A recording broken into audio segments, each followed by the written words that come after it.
Okay, dear friends, very good morning to you. God bless you and God be with you. Acts chapter 15, verses 36 to 41. Today we will meditate on Acts chapter 15, verses 36 to 41.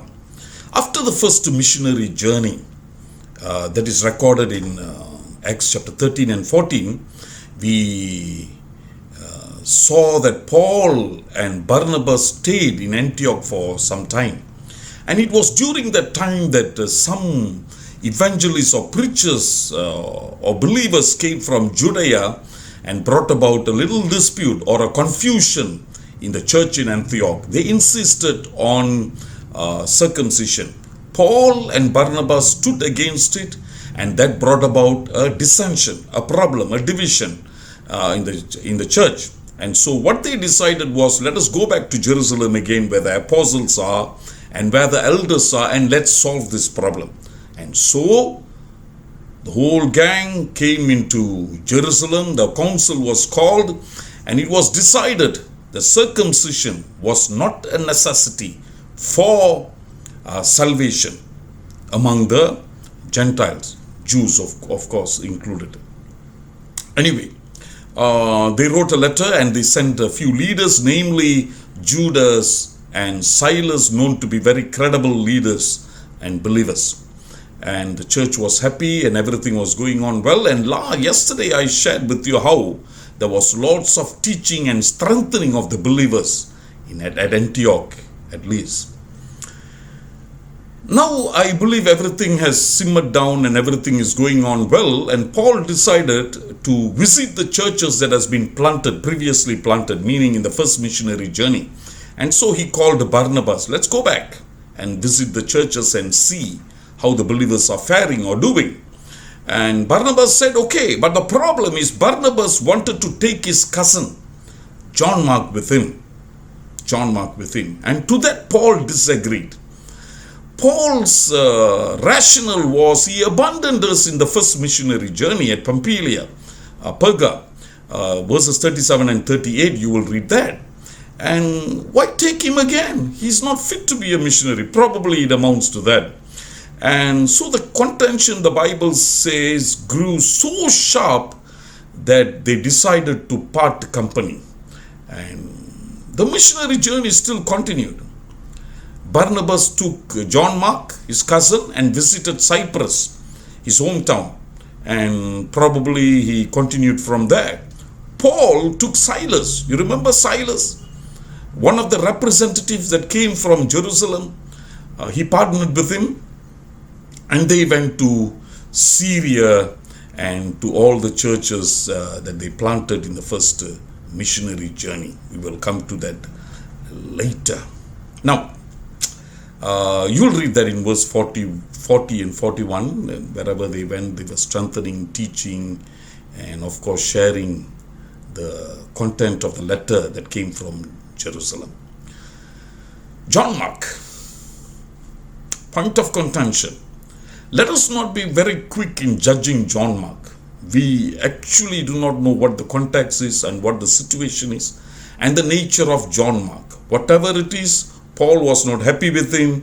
Barnabas thought that he should be given another opportunity or another chance. But before you and I jump to any conclusion regarding John Mark, let me remind you, people of God, in the letter to Philemon, chapter 1 and verse 24, Paul calls him my fellow worker, this same John Mark. Yes, he never wanted to take John Mark, and now he calls him my fellow worker, meaning people of God, there is not only a reconciliation between Paul and John Mark, and of course that could include Barnabas, but John Mark has truly matured and truly grown in the Lord, so much so that Paul was very, very pleased with John Mark. And the gospel of Mark that you and I have in the Bible, the gospel that we love, the gospel most of the time we encourage that the non-believers must first read, the gospel according to Mark, was written by this same John Mark. What an instrument he came out to be, people of God. What a man he came out to be for the Lord. What a testimony. One team has become two teams. The mysterious working of the Lord. One missionary team has divided into two teams. More people are now involved. We find that John Mark, Silas, and later on Timothy joining the team. What started out as visiting the churches finally grew into further churches and more churches getting planted, the gospel moving into the continent of Europe. Henceforth, people of God, we will not be hearing or reading of Barnabas.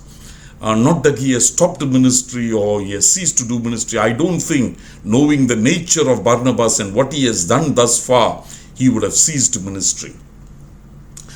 I believe the reason is because Luke, who wrote this book, was accompanying Paul, and therefore he could only record what Paul was doing. That is why we read about the ministry on this side, on Paul's side, rather than the other apostles. I'm quite sure that all the other apostles had tremendous ministry ahead. They went throughout the world ministering and propagating the gospel. But sad to say, it is unfortunate that we do not have a record of what they did and what they did. But I also believe that the Holy Spirit saw that this is sufficient for us. The book of Acts is sufficient for us, and the ministry of one man is sufficient to edify us, to encourage us, and to teach us what we should do and what we should not do. Well, what we can learn, people of God, we are not perfect instruments like John Mark, like Paul and Barnabas, who had a deep contention over this issue, which is actually a no issue and should not have been an issue. But amidst these weak instruments, God continues to glorify His name. God continues to amaze us with His purposes and with His will and His plans. It actually amounted to the expansion of the gospel and the quick moving of the gospel. So it was good. Praise God for that. May I encourage you to read John chapter 15 verse 16. The Lord told the apostles, the disciples, "You have not chosen me, but I have chosen you." The weak things He has chosen. 1 Corinthians 1:28, 2 Corinthians 4:7, and Psalms 26 and 7. Let us keep on trusting the Lord, believing in Him, and going ahead.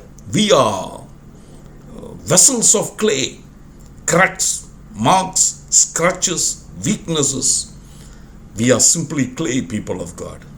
But we bear in those vessels the treasures of glory, the gospel, sharing of what tantamounts to life and death for the people.